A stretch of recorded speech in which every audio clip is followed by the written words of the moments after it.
Halo semuanya, kali ini kita akan bedah tuntas panduan coaching internal dari Puslatbang KMP LAN RI.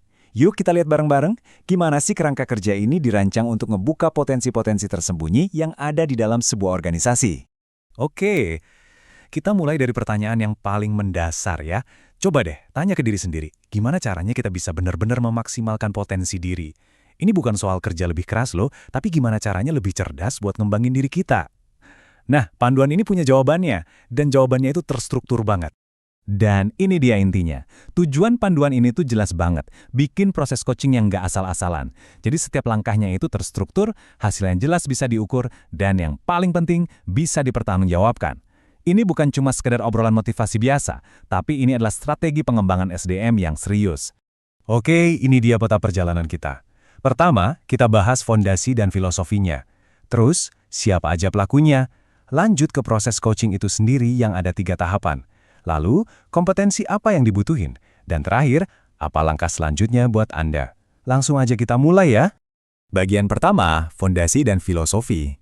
Jadi sebelum kita ngomongin gimana caranya, penting banget buat kita paham dulu kenapa coaching itu ada dan apa sih prinsip-prinsip dasarnya. Menurut Federasi Coaching Internasional atau ICF, coaching itu adalah sebuah kemitraan kreatif. Kata kuncinya di sini ada 2, kemitraan dan menginspirasi. Tujuannya itu bukan buat nyuruh-nyuruh, tapi justru buat memantik inspirasi supaya kita bisa memaksimalkan potensi diri kita sendiri. Nah, ini dia nih yang paling krusial. Panduan ini benar-benar nekenin kalau coach dan coachee itu posisinya setara. Jadi coach itu bukan atasan, bukan guru, dan bukan orang yang paling tahu segalanya. Mereka itu partner berpikir, teman diskusi, yang ngebantu kita nemuin jawaban yang sebenarnya udah ada di dalam diri kita. Coba lihat model pembelajaran ini menarik banget. Ternyata cuma 10% pembelajaran kita itu datang dari pelatihan formal di kelas. Sebagian besar, 70% itu dari pengalaman kerja langsung. Nah, 20% sisanya yang super penting ini datang dari pembelajaran sosial, dan disitulah coaching berperan. Coaching ini jadi jembatan antara teori sama praktik di lapangan. Oke, kita masuk ke bagian kedua, para pelaku. Sekarang pertanyaannya, siapa aja sih yang jadi coach dan siapa yang bisa jadi coachee di dalam program ini? Jadi siapa yang bisa di-coach? Ternyata panduan ini inklusif banget. Entah Anda itu pegawai fungsional umum, fungsional khusus, atau bahkan pejabat struktural di Puslatbang KMP, program ini terbuka lebar untuk Anda. Ini nunjukin komitmen buat pengembangan di semua level. Terus, coachnya dari mana? Ada 2 sumber utama nih. Yang pertama ada coach internal. Ini adalah pegawai Puslatbang sendiri yang udah dilatih dan bahkan tersertifikasi oleh ICF yang merupakan standar internasional. Kedua, ada juga coach eksternal yang berasal dari alumni coaching Indonesia. Jadi kualitasnya terjamin dan perspektifnya bisa beragam. Sekarang, kita pindah ke bagian ketiga. Gimana sih semua ini berjalan dalam prakteknya? Proses coaching ini dibagi jadi 3 tahapan kunci yang simpel. Prosesnya itu sistematis banget, dibagi jadi 3, persiapan, pelaksanaan, dan yang terakhir, monitoring dan evaluasi. Gampang diingat kan? Yuk, kita bedah satu persatu. Tahap persiapan ini ibarat fondasi rumah. Di sini komunikasi mulai dibangun, tim penggeraknya disiapin, dan yang paling penting, coach dan coachee itu dipasangkan. Nah, kecocokan atau chemistry antara coach dan coachee ini penting banget buat keberhasilan seluruh proses.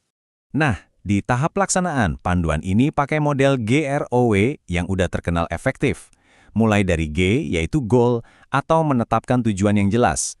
Lanjut ke R, reality, yaitu melihat situasi sekarang apa adanya. Lalu O, options, kita cari barang-barang pilihan solusinya, dan diakhiri dengan W, yaitu will, komitmen untuk ambil tindakan nyata. Prinsip kemitraan tadi kelihatan banget dari cara coach bertanya. Lihat contoh dialog ini. Coach nggak ngasih perintah, tapi nanya, dari beberapa pilihan tadi, mana yang paling ingin Anda coba? Pertanyaan ini ngasih kekuatan penuh ke coachee buat mutusin langkahnya sendiri. Keren kan?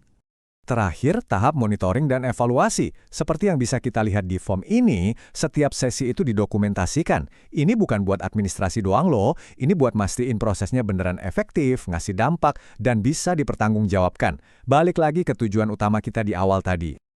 Oke, prosesnya udah jelas. Sekarang, jadi coach itu butuh keahlian apa aja sih? Dan seberapa fleksibel penyelenggaraannya? Yuk kita lihat. Menurut panduan ini, ada 5 kompetensi dasar, bukan cuma mendengarkan pasif, tapi mendengarkan aktif. Bukan cuma nanya, tapi ngajuin pertanyaan yang kuat dan membuka wawasan. Terus, kemampuan buat memperjelas, ngasih umpan balik yang membangun dan yang unik. Berani buat menantang ide coachingnya supaya bisa mikir lebih dalam lagi.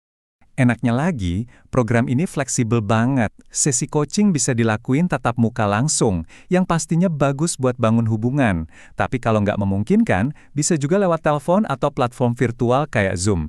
Jadi nggak ada alasan lagi coaching terhambat kesibukan atau jarak. Kita udah bahas semua, dari fondasi, para pelaku, proses, sampai kompetensinya. Sekarang, kita sampai di bagian akhir. Gimana caranya kita mengubah semua pengetahuan ini jadi sebuah tindakan yang nyata? Saya suka banget sama perumpamaan ini. Coach itu ibarat cermin. Bukan buat ngomentarin penampilan luar, tapi buat bantu kita ngelihat blind spot atau titik buta kita. Itu loh, potensi, kebiasaan, atau keyakinan yang kita sendiri nggak sadar, yang mungkin selama ini ngehambat pertumbuhan kita. Jadi pertanyaan terakhir bukan dari saya buat Anda, tapi dari Anda untuk diri Anda sendiri. Setelah ngelihat kerangka kerja yang sekuat ini, apa satu langkah kecil pertama yang bakal Anda ambil buat pertumbuhan pribadi dan profesional Anda? Itulah tadi bedah singkat kita tentang panduan coaching internal dari Puslat Bank KMPL LANNI, sebuah kerangka kerja yang dirancang untuk membuka potensi tersembunyi dan mengubahnya jadi prestasi nyata melalui kemitraan yang memberdayakan. Terima kasih sudah menyimak.